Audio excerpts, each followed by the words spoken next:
back-to-back for Hamlin, but it was not without controversy, and we say goodbye to a legend. So let's get into it. Coming up next.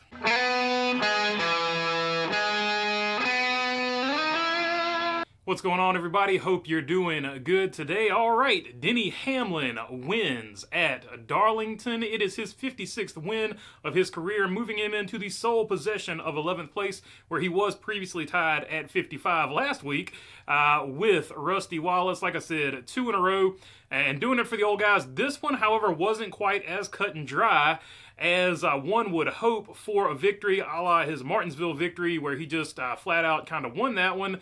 This one, he had a little bit of an assist there with that last caution, and that caution right there is when the tinfoil hats came out, which I like a good conspiracy theory, so I'm going to present both sides, then I'm going to give my opinion with some evidence that we have now from SMT data. But the big story of the race was the last caution, so it kind of went down like this. Tyler Reddick gets passed by Ryan Blaney. Ryan Blaney had the fastest, longest run car. Looked like Ryan Blaney had this thing stitched up, sewed up. Tyler Reddick hits the wall, tries to save the car. Kyle Larson, who was 4,000 laps down, was behind him. He checks up.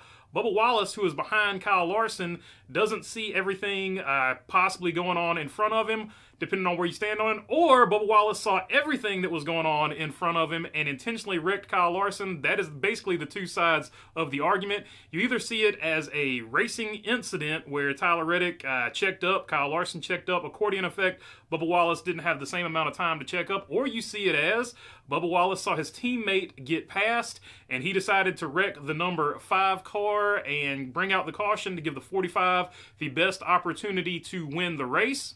And we did throw that up to a poll question last night on the live stream, and the majority of you believe that it was just a racing incident, and that is helped by this SMT data that we now have. As you can see here, the previous lap, Kyle Larson did not touch the brakes there, and on the lap where Tyler Reddick basically tapped the wall, hit the wall, spun out, whatever you want to call it, Larson does hit the brakes there and checks up, and that is when Bubba Wallace makes contact.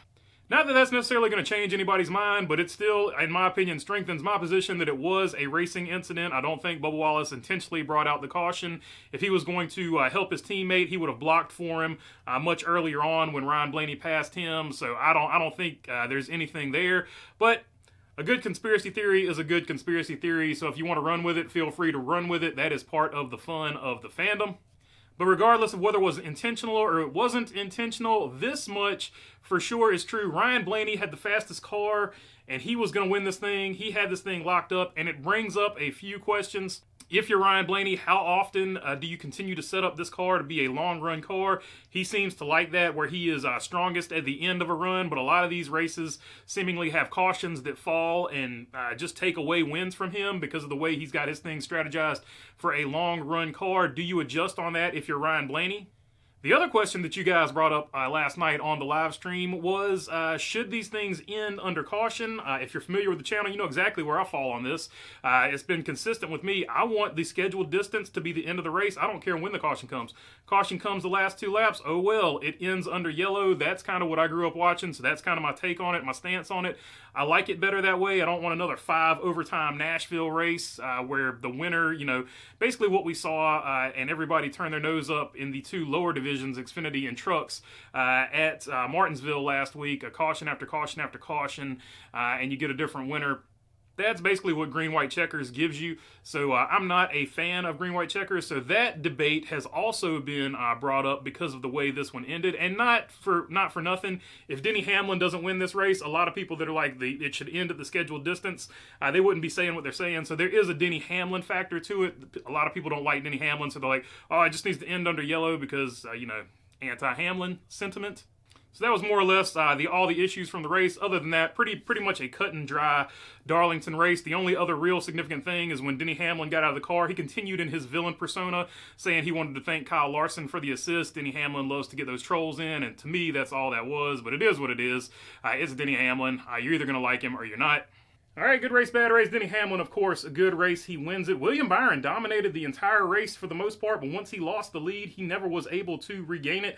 Did win 2 stages, maximum points day, and we'll get to the points in just a minute. Christopher Bell, good run for him, finishing in 3rd place. Tyler Reddick recovers to 4th after hitting the wall there, and he said he ruined the handling on the car, but still able to bring it home 4th. Ryan Blaney with that long run setup, the best he could get was 5th after basically having this thing laced up before the incident with Reddick, Hamlin, and Bubba Wallace.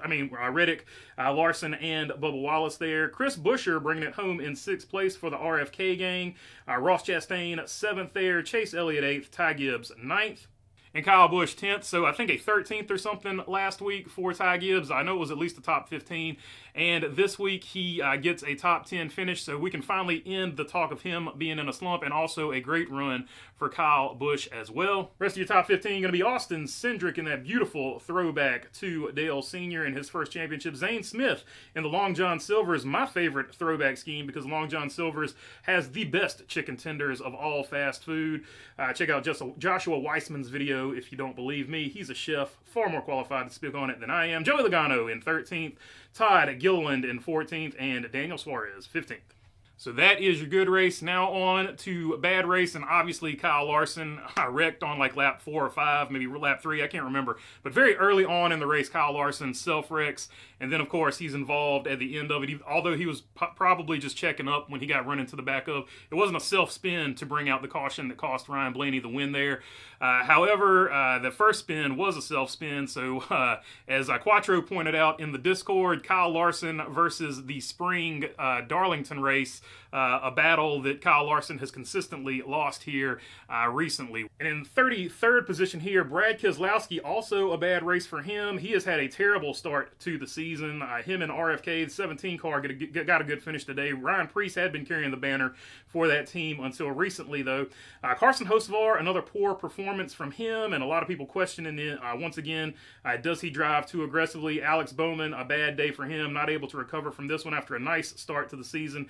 And Josh Berry, locked into the playoffs, but not the run that he wanted, especially with that historical and very meaningful paint scheme that they had on the car with the Lotus tribute, or whatever you want to call it, to the Wood Brothers Daytona or Indianapolis 500 pit crew. Here's your points as they stand now, and about 1 race's worth of points for the first place difference between William Byron and Denny Hamlin, who now moves into 2nd place with his 2nd win of the season. Christopher Bell is in 3rd place, Chase Elliott 4th, Tyler Reddick in 5th place, Kyle Larson with his wreck falls down to the 6th position, Ryan Blaney in 7th, Bubba Wallace in 8th place. Good start to the season for the 23 team. Joey Logano going to be in the 9th place position. Alex Bowman, Chris Buescher, Ross Chastain, Ryan Preece, who continues to carry the banner there for RFK. Then Chase Briscoe, Kyle Busch, and AJ Allmendinger would be your last drivers in if the playoffs started today, which they don't. Outside looking in as it stands right now, Michael McDowell, Ricky Stenhouse Jr., John Hunter Nemechek, Josh Berry, and Austin Cindric. So actually Josh Berry would be in. AJ Allmendinger would be the first man on the outside looking in via the win. And you're in a format. So that is the recap of the race. Now we need to move on to a more serious topic, unfortunately. And unfortunately, last night we lost Shige Hattori. He is the owner, the founder of Hattori Motorsports. He lost control of his vehicle and ran into oncoming traffic and was pronounced deceased on the scene. He was 61 years old, and it's one of those stories that didn't really ever get told, or at least where I saw, in my opinion. And I'm going to give the Cliff Notes version of it here. And before I do that, I want to say why, because I normally don't do these and extend these, but every once in a while, something just kind of hits you right in the chest that you weren't expecting for it to happen. And I don't know if it was the suddenness of this happening, or I don't know if it was just the fact that he was a race car driver that started a racing team, sort of an underdog story, a come-up story. I don't know exactly what it is about his story that hit me, or what about it that hit me this way, but every once in a while, just something you don't expect to affects you, and this story affected me. I think the last time I remember something affected me like this was Alan Kawicki. Back then in my fandom, I was a diehard Chevrolet fan. But when Alan Kawicki passed away, it hit me and I was just a little kid, but it hit me right once again in the chest, because you just weren't expecting it. And even though I didn't necessarily pull for the guy, I didn't pull against him, but it hit me in the chest. And this one, sort of the same way, hit me, and I wasn't expecting it, and I'm being redundant, but I don't really know what to say here. But anyway, here's the story. IRL is where he had his most success as a driver, a race car driver, split between the IRL and kart. That is where he kind of peaked, plateaued as a race car driver. He did drive 10 races in the truck series in 2005, but then from there he decided he would start an ARCA team. He ran the ARCA team for a while. Eventually that developed into a truck team. The truck team was 2013. ARCA was 2008. And then in 2018, he hit the pinnacle of being a car owner where he won the championship with Brett Moffitt. And then in 2022, he started a GT4 team, and in 2023, the truck team went to a part-time deal.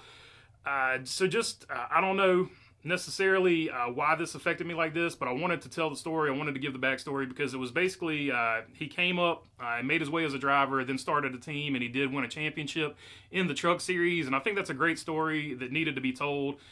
Still not exactly sure why this affected me, if it was the suddenness of it or whatever. Not expecting him, I guess, to go that early of an age. I don't know. I don't know why it's affected me. But I just wanted to tell the story. And that's it. I don't really know how to end this. So that's it. I appreciate you guys sticking around for the end.